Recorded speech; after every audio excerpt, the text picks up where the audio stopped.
ছবির শুরুতে আমরা কাই নামের একজন ইউনিভার্সিটি স্টুডেন্টকে দেখতে পাই, যে নিজের ইউনিভার্সিটির অন্যান্য ফ্রেন্ডসদের ভিডিও করছিল। সেখান থেকে আমরা এটাও জানতে পারি যে এই ইউনিভার্সিটি যে আর্কিটেক্ট বানিয়েছে সে এমন এক ইনভার্টেড শেপে বিল্ডিংটি বানিয়েছে যে এখানে হিউম্যান ওয়ার্ল্ড ও স্পিরিচুয়াল ওয়ার্ল্ড এক হয়ে গিয়েছে। এখান থেকে কোনো আত্মা বেরোতে পারে না, আবার বাইরের কোনো আত্মা ভেতরে প্রবেশ করতে পারে না।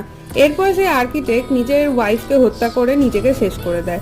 2016 সালে মানে এখন কাই তার বন্ধুদের সাথে তার ইউনিভার্সিটির এসব ভুতুরে কাহিনীর ওপর বেস করে একটা হরর গেম বানাচ্ছিল।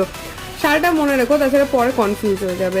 এবার এইসব হরর এক্সপিরিয়েন্স প্রপারলি নেওয়ার জন্য কাই সেদিন রাতে ইউনিভার্সিটিতে থেকে যায়। কাই একটা ল্যাম্পে নিজের রক্ত দিয়ে সেটাকে ব্লাড ল্যান্টেন বানিয়ে নেয়, যেটা তাকে স্পিরিট ওয়ার্ল্ডের সঠিক রাস্তা দেখাবে। এরপর সে লিফটের ভেতর চলে যায় আর এলিভেটর গেম খেলতে লাগে। এটার জন্য সে লিফটের পাওয়ার অফ করে একটা কোড নাম্বার টাইপের কিছু একটা প্রেস করে, আবার পাওয়ার অন করে দেয়। এতে করে সে